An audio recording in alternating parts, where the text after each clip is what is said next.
Have you often wondered how vitamins are made? Maybe not, but the answer is most likely gonna surprise you. First of all, where do vitamins come from? It's not like you can just mine them out of the ground. Or, maybe you can. The results might not be what you are expecting. Here are some examples of eye-opening ways that we make vitamins. Calcium, for example, comes from the ground. We dig up calcium deposits, or rather calcite, which is then ground to a fine powder and used. In India, most calcium comes from oyster shells and will often say so on the label.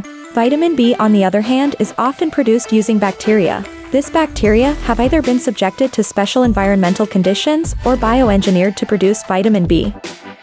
Then we got vitamin D, or rather vitamin D3. The first place vitamin D3 is sourced from is lanolin, which is a substance secreted by sheep in their wool.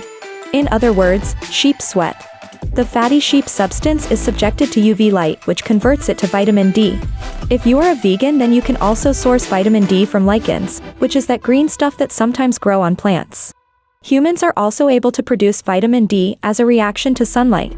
To do this, you need to be outside and not behind a window, because the window will shield you from the needed wavelengths. You can also buy a special UVB lamp and sit in front of that. All these different sources of basically the same vitamin is also the reason why some are allergic to one type of vitamin while not being allergic to that same type of vitamin in other cases, because it comes from a different source. Some vitamins are easy to digest while others aren't. Salts are for the most part easy to digest, but something like iron, which your body also needs, is not. When working with vitamins that are harder to digest, some are chelated and bound to amino acids. What does this mean? Let's take a look at iron again. You can't just start eating whatever iron you find and hope that does you good. But if you bind the iron atoms to an organic compound, you can trick your cells into eating it, and at a quicker pace than if you were, let's say, eating rusty nails.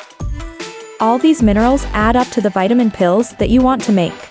To make the pill, other agents are added to make the whole processing easier. This could, for example, be something that makes the pill powder less likely to clump.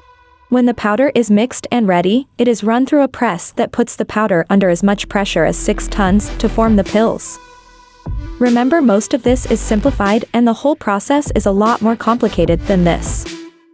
As always, I hope you got a little smarter. Have a wonderful rest of your day.